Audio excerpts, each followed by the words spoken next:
Out with the old and in with the new. It's time to save big at Room to Room's New Year's sale. Store-wide markdowns 50 to 70% off. No tax. 48-month special financing. It's a new year at Room to Room Furniture in Tupelo. There's no place like home.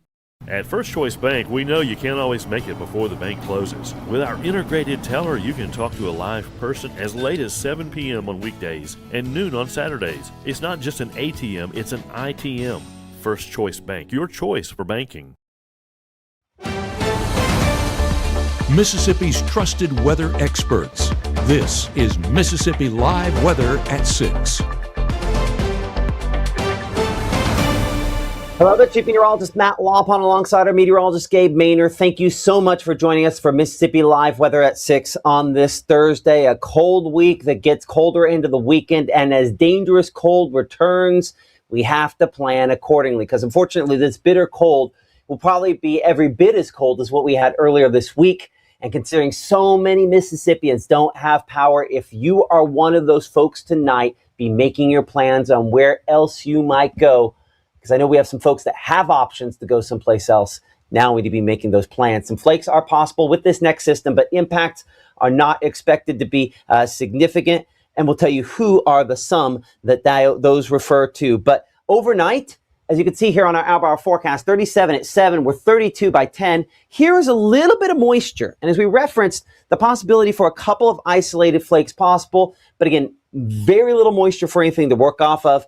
But it is going to be cold-ish, but the real cold is what falls in behind this storm system. And that's where our concerns come from. Joining me this evening here is the emergency manager from there in Alcorn County, Evan Gibbons. Thank you so much for joining us on Mississippi Live Weather here at 6. I know that new information coming out from your county, some positive efforts, but unfortunately some things that aren't so good. Yes, sir. Unfortunately, I can confirm we have had another death. The ME's office has told me that it's carbon monoxide.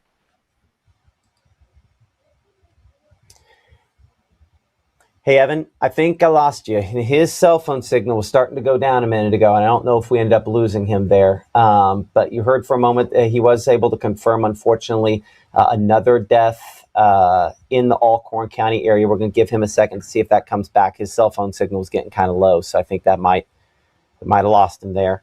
So I'll bring it back up here for just a second, see if we can give him a moment to come back around. Evan has been obviously very busy with a lot of other things. Some of the other things we talked about, of course, National Guard making it there into the Alcorn County area today. The help, definitely thankful there. Evan, it kind of cut out on you a moment ago there. I don't know if that was just battery or what exactly, but go ahead. You just started saying, you mentioned that there was a fatality, unfortunately. Yes, sir. Unfortunately, the ME's office has confirmed that they have another fatality in the county, potentially due to carbon monoxide poisoning from alternative heat sources. They confirmed that 100%, but that's what it's looking like at this time, which brings me to another point. If you are using alternative heat sources, please be very mindful of that. Carbon monoxide poisoning can get to you really quickly. So it is something that you need to be very, very much on watch for and have a CO2 detector that's working or that doesn't require, obviously. So please, I cannot stress that enough. That is something that you drastically need to be mindful of. So you mentioned alternative heat sources there. And the way I describe it is really anytime you're burning anything, burning wood if not properly ventilated, burning propane, kerosene, when that burning process happens, it removes oxygen from the air as part of the burning, and then carbon monoxide is a byproduct of that. And so you just, with every breath, have less oxygen until you pass out. Correct. That is correct, sir.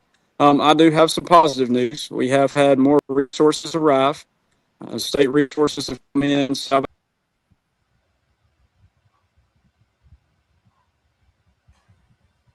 Evan is a very, very busy man, and certainly has been taking a lot of phone calls. We're going to give him a second Go ahead. Go ahead. So you said you've had some resources arrive, and I know you're in and out here. So you've had some resources arrive.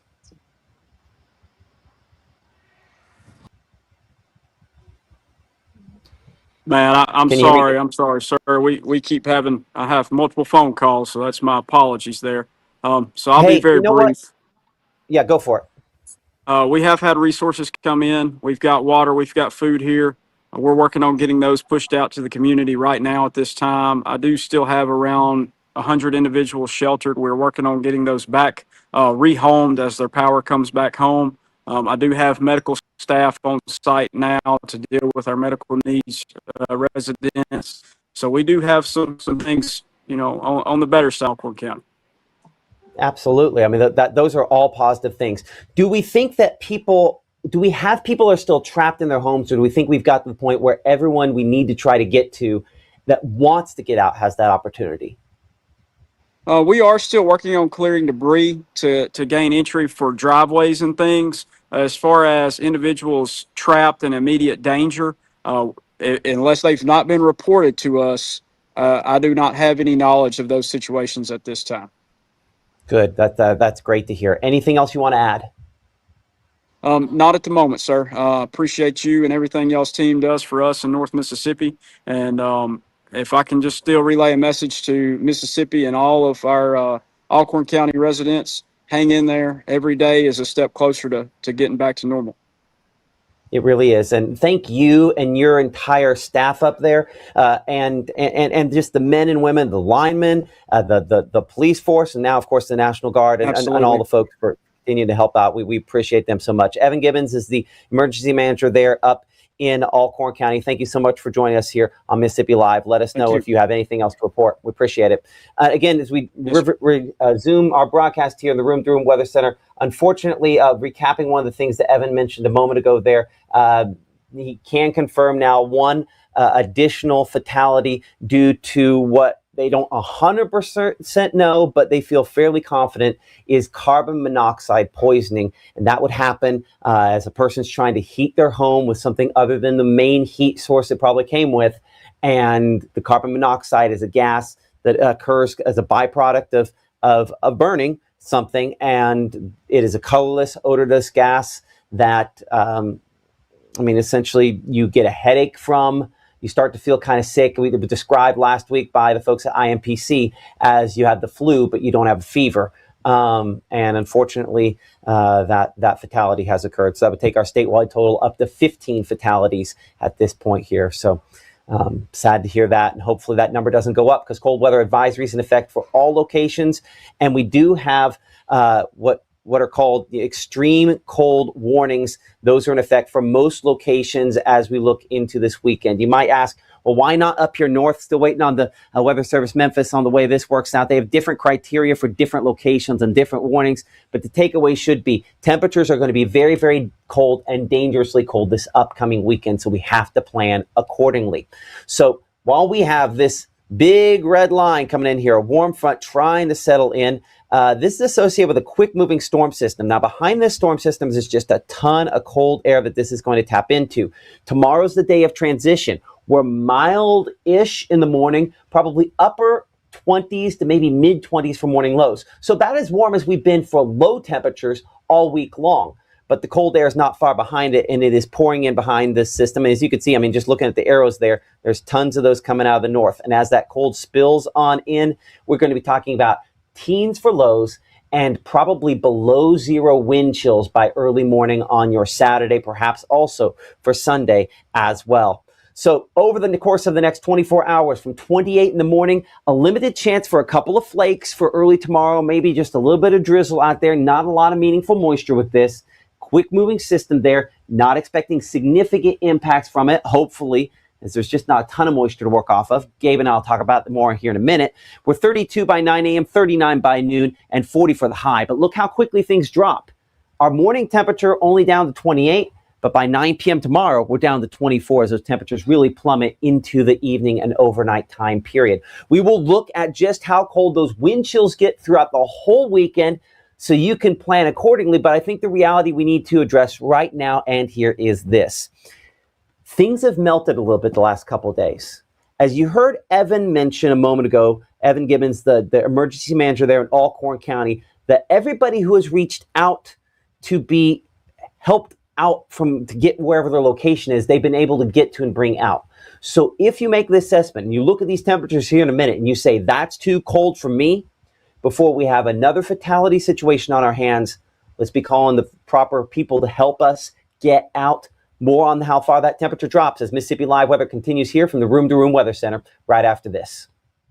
Frozen pipes can cause serious damage. That's why Absolute Restoration is giving away free faucet covers to our community while supplies last. Installing them is easy. Just slide the foam sleeve over your outdoor faucet and secure it snugly. Also remember to disconnect hoses, open cabinet doors under sinks, and let faucets drip during extreme cold. Call or text to check availability, and from our family to yours, please stay warm and protected. As a bankruptcy firm, Mitchell, Cunningham, and Bowling realizes many people are worried about their finances. We're here to guide you through the next steps to restart your life with easy video appointments. New clients don't have to leave home to get information about becoming debt-free. Also, convenient in-office appointments are available at the low cost of $340 upfront for a Chapter 13. You can be on your way to being debt-free. Contact Mitchell, Cunningham, and Bowling today or visit our website at mcdebtfree.com. We are here to help you. This portion of Mississippi Live Weather is presented by Little's Jewelers. Right now, from the Room to Room Weather Center, here's Mississippi's Chief Meteorologist, Matt Lovehon.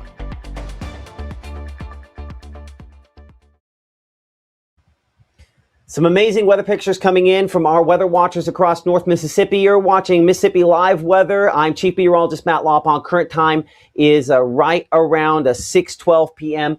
Pictures from, again, some frosty looks in some locations here across North Mississippi of the sunrise this morning. Unfortunately, still a lot of pictures like this with people trying to travel down the roads and the roads being completely, or at least partially blocked by a lot of tree limbs and things of that nature, especially closer to the Tennessee state line. This is what's left of a fairly tall tree. Looks like it was probably some kind of cedar tree there, completely kind of ripped to pieces with the ice and the weight related to that. But, you know, when you think about it, it's crazy to think that this is still how roads look for northern Tippah County, Tishomingo County, Alcorn County, and some of these back roads there. Nice to see the sunrise. Quite a few pictures of that beautiful shot this morning sent in, and we appreciate all the folks for sending those in. You can share your pictures with us as well. Just make sure to drop that picture here in the Mississippi Live Weather app. Probably the easiest way to do that. Get the app for iOS and Android devices, and there's a place right in there where you can share your weather photographs right with us. And we appreciate everyone who has done such a great job of that over the course of this week. You can also join the conversation where the chat ongoing on Facebook, on YouTube there, and a lot of folks talking about that. Again, it's a colorless, odorless gas when we're talking about anytime inefficient combustion is occurring. I appreciate Andy Riley for mentioning that there. That's where we get that CO2. That's what unfortunately led to the loss of life there in Alcorn County with the person, again, one person confirmed to have died, and they believe CO2 intake is the reason for, CO, carbon monoxide intake is the reason for that. And as you can see, high temperatures. These are high temperatures this weekend. As warm as we get, 35. More like only 20s, feeling like teens on your Saturday. We'll look at those wind chills here in just a moment. We also have our high school basketball game of the week, again, presented by Casey Lott. And we appreciate Casey Lott so much for sponsoring this. I know he's based out of the Boonville area. Boonville hit so hard up there. So our thoughts and prayers continue with them as well. Our game of the week between Houston and Shannon. And so excited to be able to have some folks, go there and kind of check out that game. I'll be perfectly honest. I am probably not going to make this one because unfortunately it has shifted to Saturday night. And so I'm probably not going to make it down there for the game this week. Got to get a little bit of rest in case things, ratchet back up and extend it. But either way, 25 their first tip game, 26 by halftime, and 25 degrees, the final buzzer of that one. Again, excited for our Mississippi Live Game of the Week presented by Casey Lott. 27 your pickup temperature on Friday for those going to school, 40 by drop-off in the afternoon. And that percentage there, that's one of the things we're watching. How much moisture do we have? Do we have maybe a little bit of a wintry mix? As you can see on Futurecast here, we do depict just a little bit of that. Now, you got to go back into Arkansas initially here for this kind of quick moving low. And I'll kind of position it. We're looking straight down on this for a second. And if you look closely, just a little bit of kind of pink and blue and green right below the center of this. So this is not anywhere near what we just came off of. This falls into the, well, I mean, it's not impossible category to see a little bit of moisture. I'll show you a different version of Futurecast here in a second. This is my newest version of Futurecast I can show you, but it runs out of data tomorrow morning.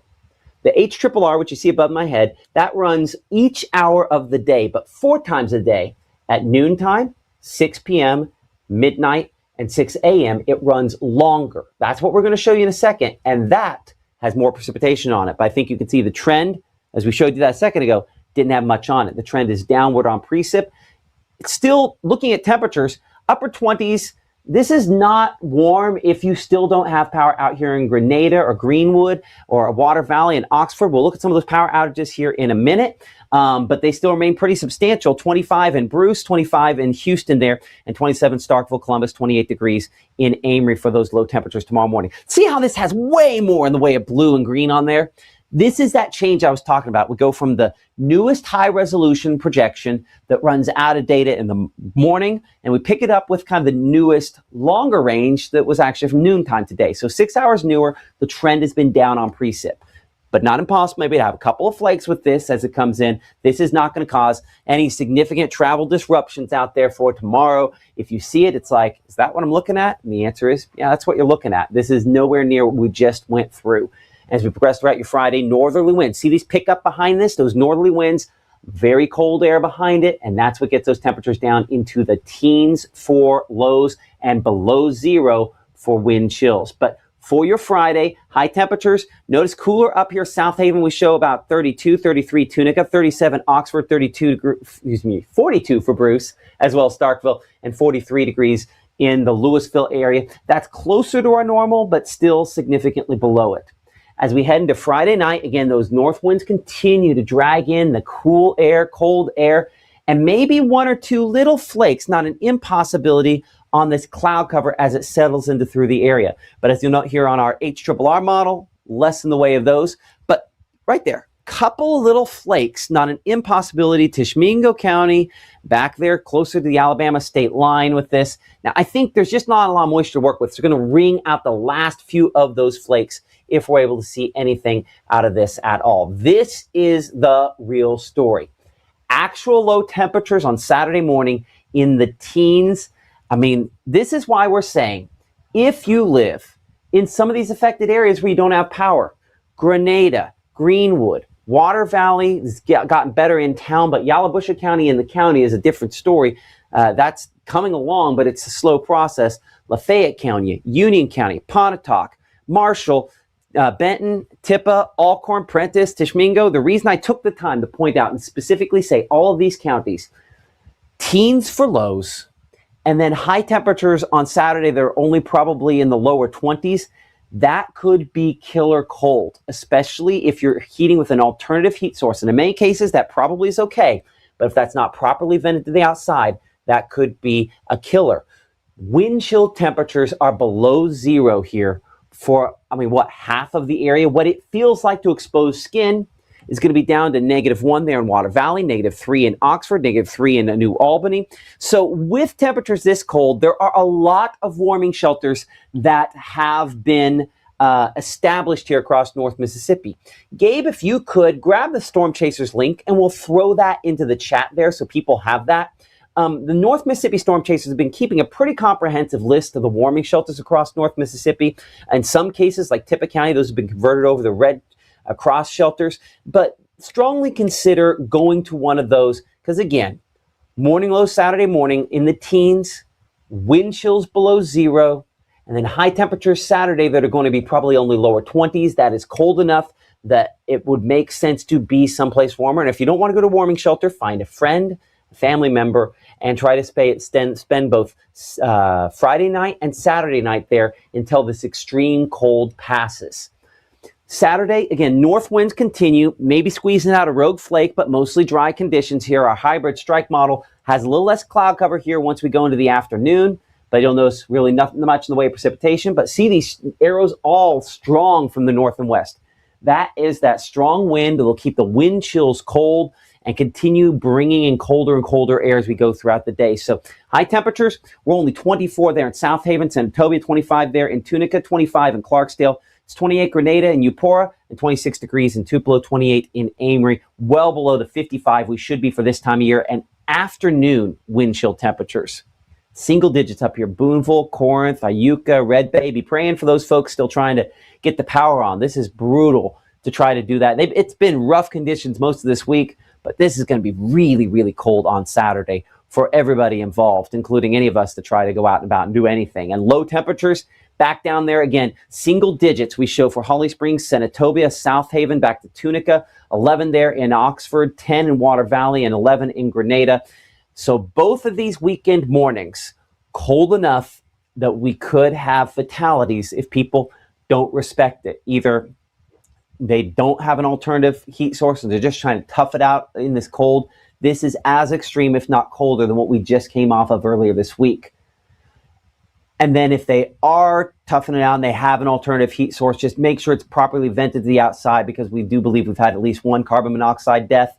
And I think there's probably others out there, but hopefully that's not the case. And then wind chill temperatures on your Sunday morning, more manageable. Still, if you have early church on Sunday, we're talking it feeling like single digits. That's going to be cold. 7-day forecast here, 26 all we manage for the high on your Saturday, 35 Sunday. Those low temperatures, more manageable, still chilly, still cold, still, I'm saying this from the inside of an electrified, heated home, but less cold.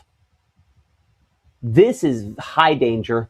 This is still dangerous with those low 20s there, but we're 40s by Monday afternoon, working on the thaw, and then by Tuesday, we're upper 40s there with limited chances for rainfall starting to come back into next week. And yes, I say rainfall. Look at these temperatures. They kind of flirt with the freezing point there, but should hopefully be above freezing. This is nowhere near the setup we just came off of, even if we were to get something a little cooler. Notice, though, how those high temperatures, again, more than 10 degrees above the freezing point. Now, coming up here in 60 seconds, we're going to look at a few things related to that. I think Gabe's going to be talking also about the drought monitor here, and we'll be answering some of your questions as we're trying to kind of look at where the power reestablishment sits as of Thursday evening. That's as Mississippi Live Weather continues here from the Room to Room Weather Center right after this. When you've been injured, don't settle for a lawyer who doesn't even know where you live. Call Langston and Lott. Local lawyers, personal service, real results. I have been going to Tupelo Smiles my whole life. When I was a kid, I was unhappy about some uneven coloring on my teeth after getting my braces off, which at the time there really wasn't a fix. I was recently made aware of a solution that would totally fix it, which is exactly what we did. They not only heard my concerns, but they never stopped looking to solve my problem, and that's why I love Tupelo Smiles.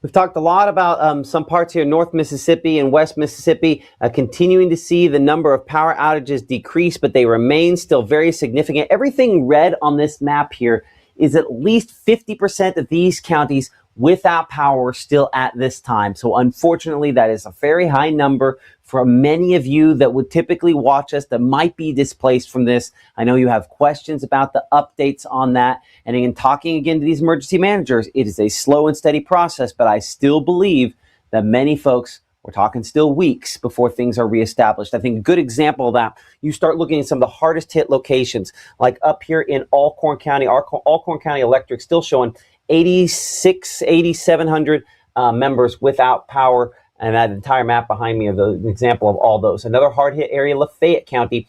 And as we talked about during our 5 o'clock broadcast there, 8 Days of Hope is going to be deploying there starting Saturday. Again, a nonprofit that's based here in North Mississippi with national connections.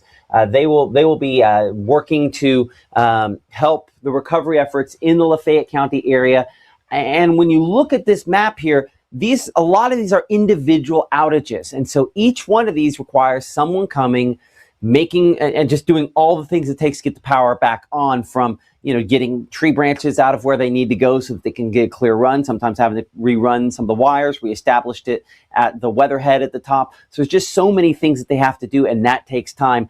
Times all of those, it makes, again, a huge impact, a huge difference there. Checking out the folks in Tallahatchie County Electric Tallahatchie Valley, I should say.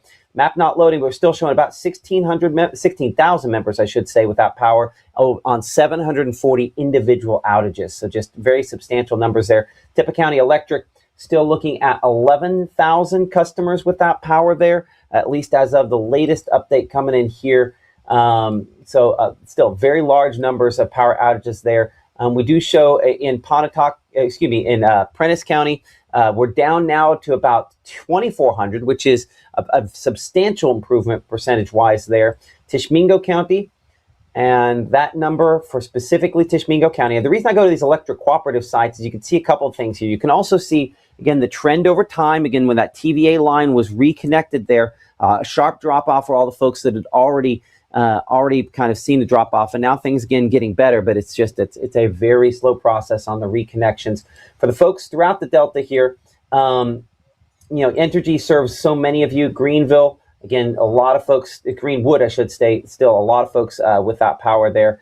I'm sorry, that was wrong. That's Monroe there for a moment. Let me get back up here. There we go. It's hard to read through the map there. Greenville, largely better. Greenwood, somewhat. But I mean, you get up here toward Grenada, and there's still a lot of outlying areas there in Grenada County, some in Montgomery, back into parts of Choctaw County and Tala County, and then back in there, Carroll County, where they've just, unfortunately, Holmes County, a pretty significant number of outages as well. So it's a slow process, unfortunately. Natchez Trace Electric Power Cooperative down to 500 outages there, so great to see that. Fort County Electric, as you can see here, this is probably a new outage this evening for some of those spots there, but I saw a ton of Fort County trucks heading north to help out folks in North Mississippi. So again, once they got theirs largely under control, most of them headed northward to take care of that. Tom Bigby is down to 29 outages, so again, some tremendous improvement there. And Pontotoc Electric Power Cooperative Association, I should say there.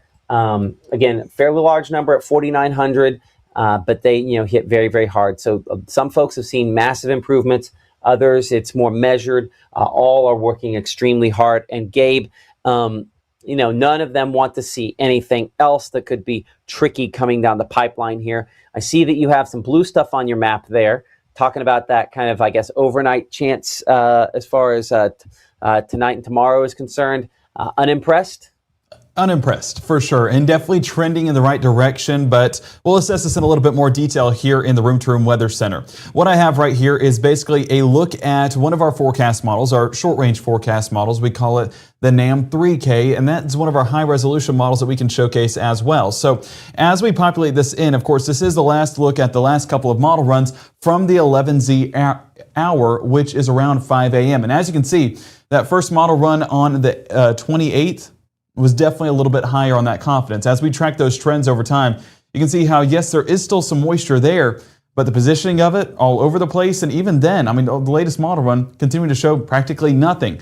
And the thing with this forecast is, even if I go back to one of these models that have some of that winter precip in there, a big thing that Matt and I were talking about between the 5 and the 6 is the fact that our upper air analysis is not overly high on that winter precip, because that DGZ, that dendritic growth zone, which forms those snowflakes, it's not saturated, meaning the flakes aren't exactly in the forecast. But one of the things that we were talking about was you may get, a potential half-built snowflake.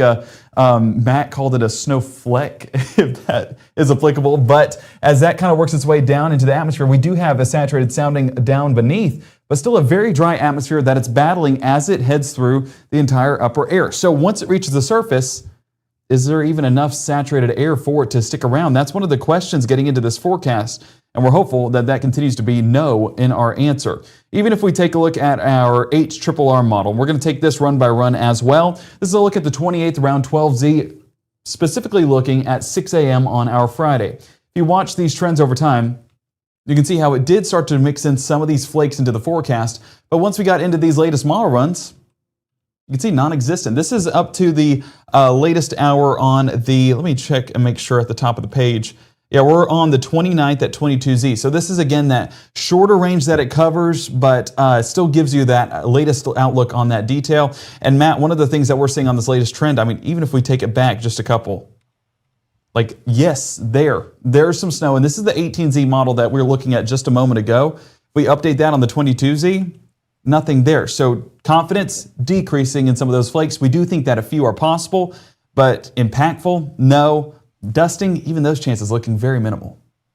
Absolutely. Appreciate that, Gabe. We'll talk about Drought Monitor with you here in just a moment. In fact, we'll come right back to you for that here in just a second. I want to bring it back over here, and as we kind of come back to where I'm at here, here's the shot of the power outages. We had to kind of dig around to find some cameras working along I-22. Someone was asking in the chat about I-22, and again, you can join the conversation on our chat there.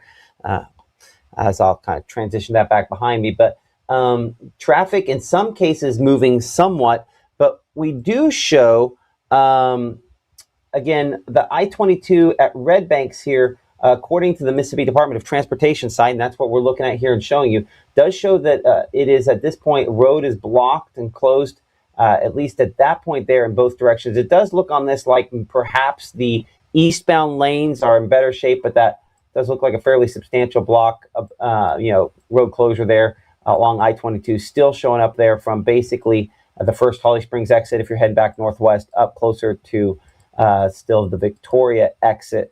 And it does look like there are parts of I-22 up there into the Memphis area that do show up at this point here as, at least on their site, as blocked off. I'm going to hit refresh on this, make sure that I've got the latest data on that, because I'm not sure if that still shows up correct.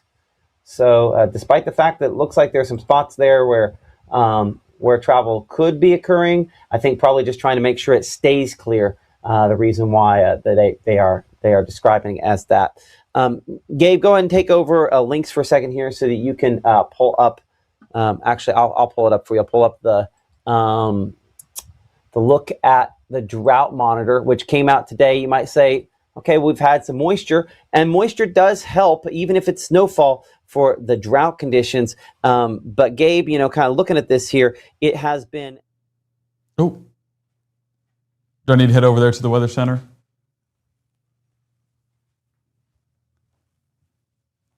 Okay, bringing it back here to the Room to Room Weather Center, what we're looking at is Drought Monitor. And as Matt was saying, we've had a good bit of moisture, and this is as good as the Drought Monitor has looked in quite some time. And we're tracking right along 45, where there's not a single bit of drought in the forecast, and even along parts of 82, all the way up until Greenwood, Greenville, and Cleveland, we're still sitting with minimal to practically no drought monitor there. We do still have that level 3 drought for parts of Clarksdale and over around Batesville, but nonetheless, as we continue to look at that trend over time, I mean, if you want to go back 24 hours and get last week's drought monitor, we had that yellow encompassing a large portion of North Mississippi, now receding, and a large part of that drought monitor now up there towards Northwest Mississippi.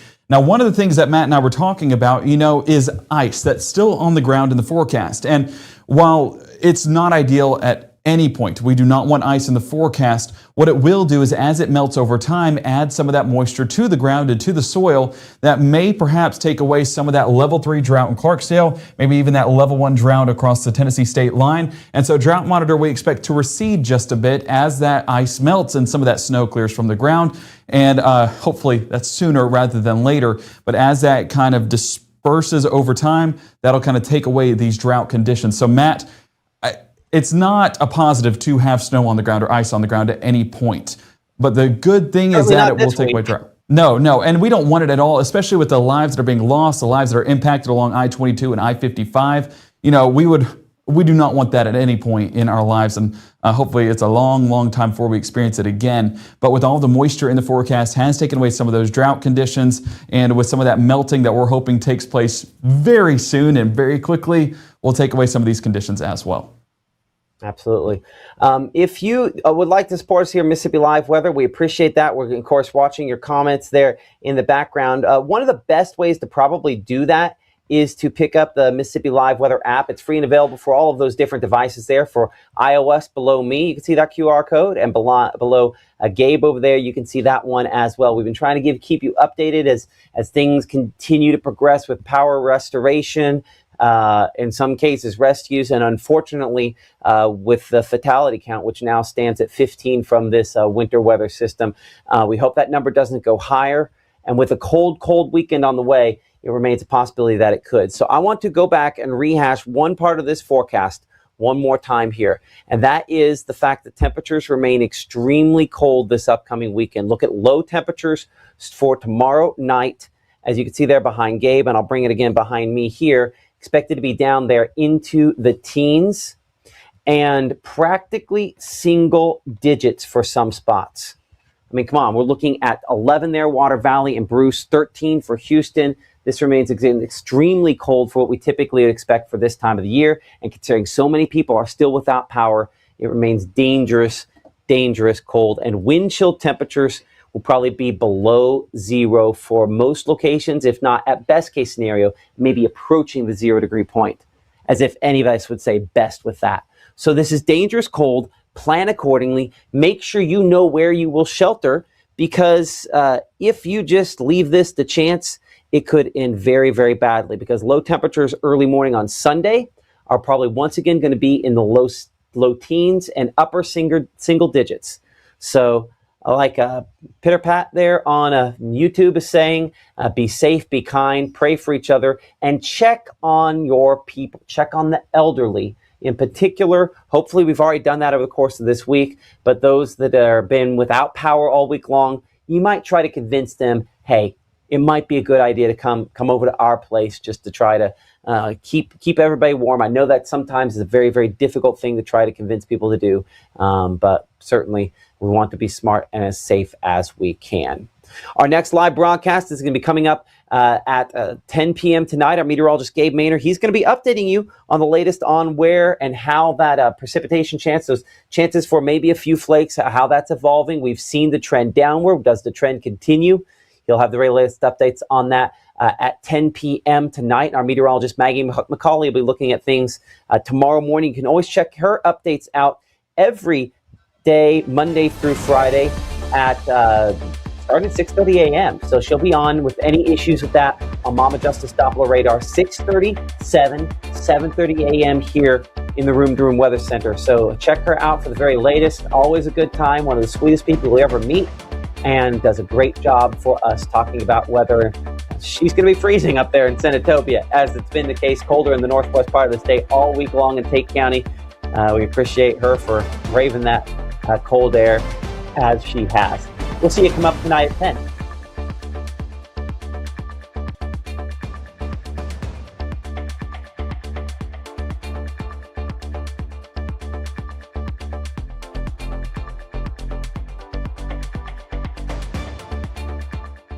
March 24th, 2023 was a normal Friday. You know, we knew the weather was not good, but we needed to take shelter, and we didn't have shelter. My husband and almost 2-year-old daughter, Ethan and Riley, they did lose their lives in the storm. We're still recovering from it. We'll always be recovering from it. Matt Lawpon cares about the community. He's not just there to collect a paycheck. I feel like Matt Lawpon has proven himself trustworthy